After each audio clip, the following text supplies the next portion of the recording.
진짜 토인비가 얘기했어요. 이민은 형벌이다. 그리고 이민은 평생 전세집에서 사는 거다.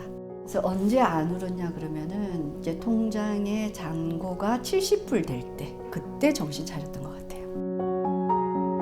그 투자 이민 시행됨에 따라서 한인들이 오기 시작했죠. 그때 그 전까지는 교민이라야 뭐 100몇십 명, 일반 이민 시행되면서 이제 물밀듯이 들어왔는데 그때는 이제 1년에 5천 명씩 들어왔었거든요. 매일 공항에 나가면 이민자들, 새로운 이민자들 있어.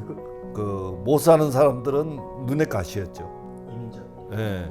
와서 이제 집도 막 좋은 거 사고 집도 자동차 좋은 거 좋은 차 사고 그러면서 또 실직 수당도 타는 사람도 있고. 그리고 그거 받으면서 골드 카드는 그냥 골드 카드 비자 쓰면서 제 첫인상은 그래요. 하늘이 한국과 똑같은 하늘색이네. 오다 보니까 잔디도 똑같은 한국하고 똑같은 초록색이에요. 그래서 외국이란 나라가 별게 없네. 저는 외국은 한국과 전혀 다른 색인 줄 알았어요. 저희가 경제적으로 부유해서 왔던 게 아니기 때문에 거의 용돈 같은 게 거의 없었어요. 저희 형님이 그때 당시에 거기서 신문 배달을 했어요. 유학생 신분으로. 그때 뭐 아시안들도 많이 보기도 쉽지 않은, 게다가 한국인이라고 하면은 뭐 거의 몰랐죠 당시에는. 우리는 그냥 잠시 뉴질랜드에 들어왔다가 나갔구나 라는 생각을 했는데 그게 아니고 나름 그 40몇 년 동안 살아온 기간 동안에 많은 사람들에게 영향을 끼치고 그 사람들의 기억력에 이렇게 사람들을 통해서 그 사람들의 기억 속에 살아남고 뉴질랜드 역사가 됐구나, 포함되었구나, 이런 느낌을 받았어요.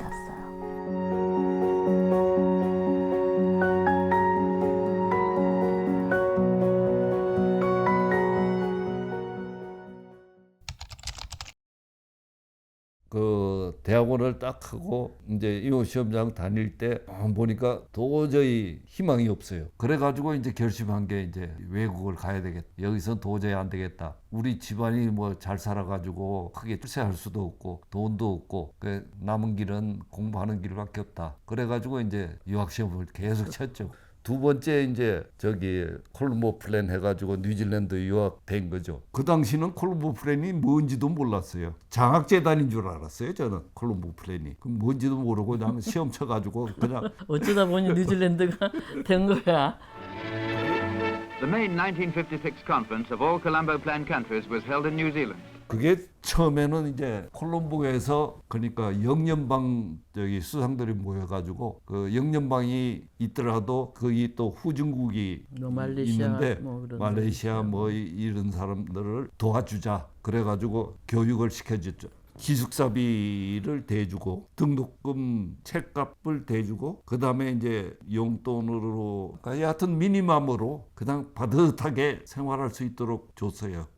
그때는 뉴질랜드에 대해서 사람들이 잘 모를 때였는데 이제 유학원에서 뉴질랜드도 소개를 시켜준 거예요. 근데 얘기 들어보니까 뉴질랜드가 환경도 너무 좋고 교육적으로도 너무 좋은 것 같고 또 다른 것보다 이제 뭐 당시만 해도 영주권을 따는 게 좀 상당히 많이 수월했던 나라였죠. 그 당시에는 진짜 오시는 분들 그냥 바로바로 영주권 따셨거든요. 근데 저희 어머니는 그렇게는 못 하셨어요. 왜냐면은 당시에 대학교 졸업증만 있으면 영주권을 주는 시기였는데 저희 어머니가 대학교를 안 나오신 거예요. 그래서 영주권을 못 따고 다 따로, 어머니 따로, 저 따로, 저 형님 따로 다 영주권을 따로 땄죠.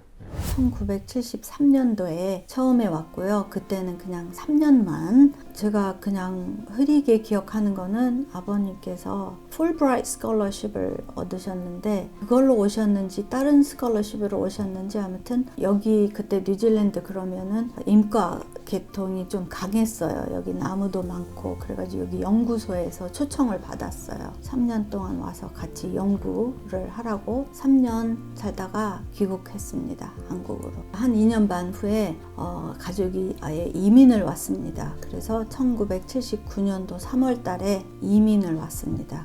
아마 제 생각에는 우리가 적응을 잘 못했던 것 같아요. 우리가 애들이 뉴질랜드에 편하게 살다가 이제 영어도 그때쯤이면 능숙하게 잘 하다가 그래서 한국에 가니까 또 한국말을 또 다시 배워야 되지 한국 교육 시스템은 또 완전히 다르지. 특히 여동생은 귀가 안 들렸기 때문에 더 적응하기. 그리고 그때 당시에는 한국은 웰페어 시스템 이런 게 전혀 안 돼 있었거든요. 뉴질랜드는 그때만 해도 79년도에는 세계에서 가장 그 웰페어 시스템이 잘 돼 있는 나라 때문에 부모님이 많이 고민을 하셨죠. 그래서 자식들 위해서는 뉴질랜드로 이민 가는 게 좋겠구나 해서 결정을 내리신 것 같아요.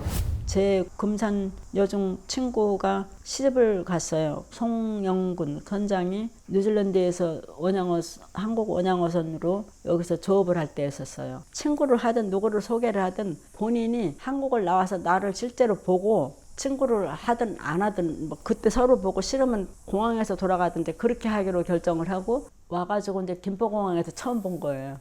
우리 엄마, 아버지, 나 여동생이 또 이렇게 나갔어요. 김포공항을. 우리 엄마는 서로 영어 소통도 어렵고 할 말이 없고 하니까 피식피식 웃는 것밖에 할 수가 없어요. 헬로우하고 할 말이 없어요. 할 말이 없고 의사 전달이 힘들으니까 또 할 수 없어요. 그냥 이제 때가 되니까 먹는 데로 가야 되잖아요. 그런데 우리는 대접을 잘해야 된다고 생각을 하고 평양냉면집을 간 거예요.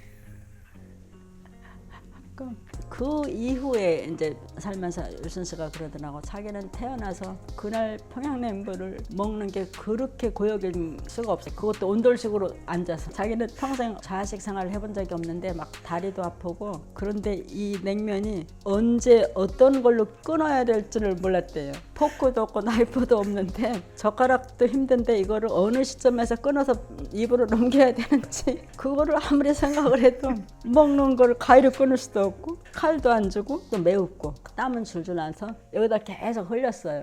제가 먼저 하자고 그랬어요. 국제 결혼을 하면 국제적인 사업을 한다고 저는 생각을 한 거예요. 제목이 국제 결혼이니까 똑같은 국제자가 들어가니까 이게 얼마나 우스운 얘기예요.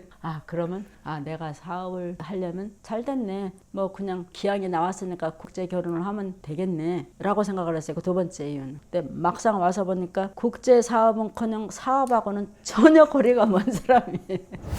젊어서부터 외국 생활에 대한 동경이 있었죠. 근데 이민병이라는 게 한 번 생기면 가고 나야만 풀려요. 그래서 94년대 뉴질랜드 이민을 생각하게 된 거죠. 그래서 95년대 이민하는데 어차피 한국에서 54년을 살았고 그러면 새로운 세계를 한번 살아보는 게 바람이 있다. 그때 당시에 이민은 미국 이민은 닫힌 상태고 카나다 이민하고 호주 이민, 뉴질랜드 이민이 주류를 이뤘어요. 95년 5월에 그 이민자 하나은행에서 이민자 야유를 한번 했는데 그때 한 100명 중에 절반이 뉴질랜드 교민이에요. 그렇게 뉴질랜드 이민이 활성화됐을 때입니다. 많았습니다. 카나다, 호주보다 훨씬 많았어요.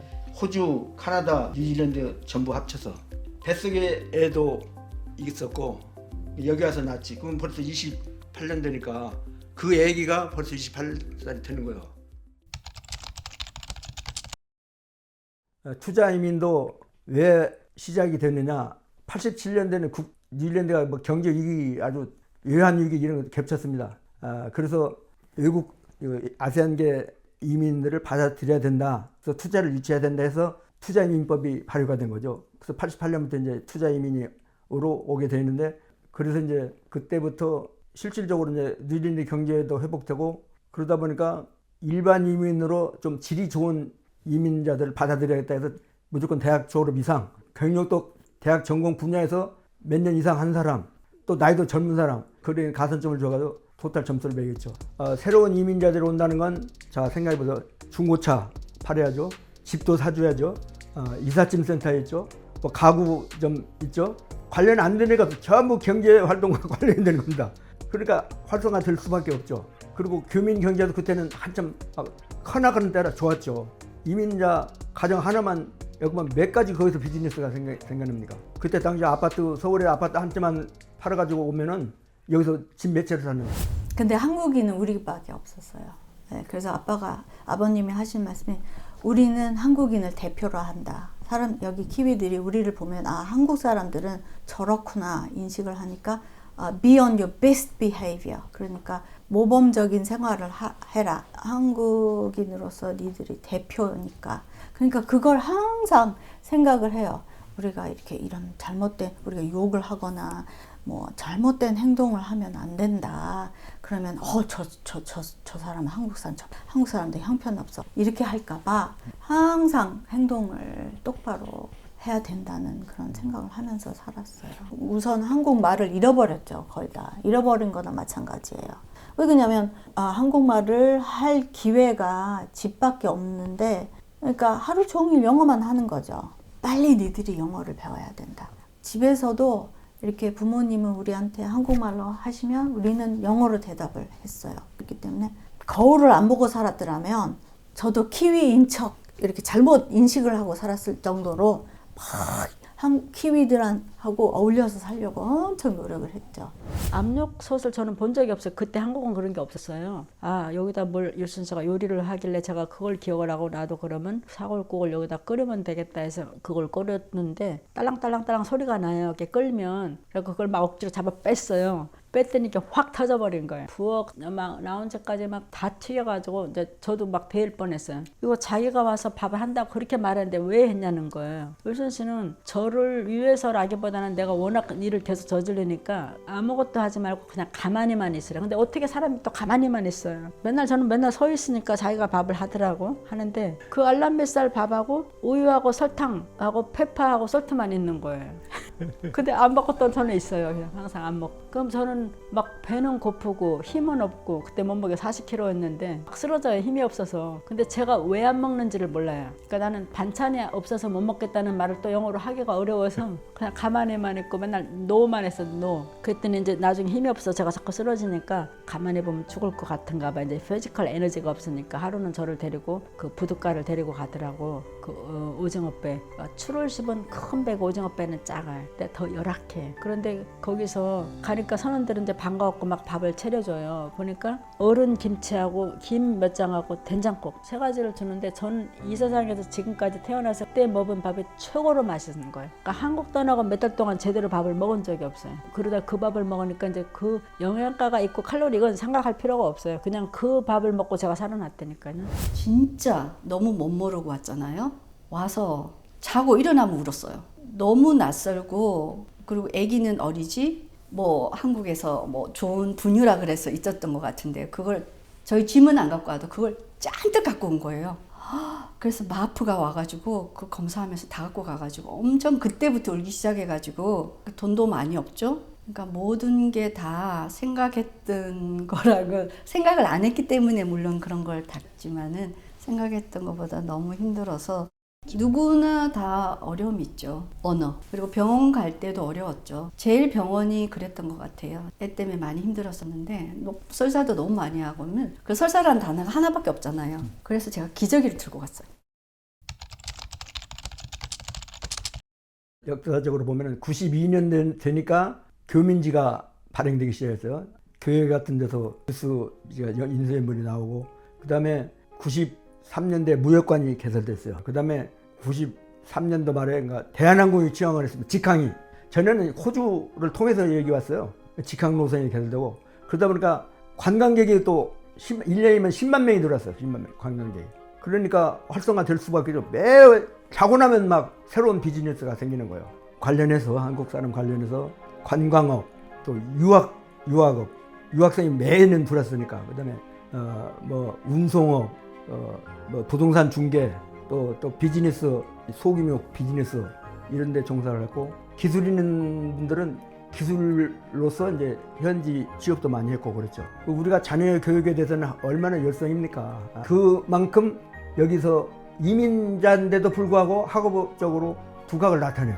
이런 사람이 90년대 막부터 생겨나기 시작해서 이미 몇 년 되니까 전국에 1등을 한다든지 해외에 나가서 수상을 한다든지, 공부뿐이 아니라 예체능 분야에서도 피아노 콘테스트 하면 한국인이 1등이에요. 골프 1등이고 한국 골프 선수들이 여기 많이 배출됐습니다. 여기서 그런 식으로 재능이 있는 민족이에요. 그래서 이제 공부를 잘하는 사람은 전문직으로 진출해서 다 자리잡고 살고 있고, 자기가 이루지 못한 꿈을 자식을 통해서 이루려는 의식이 강했죠.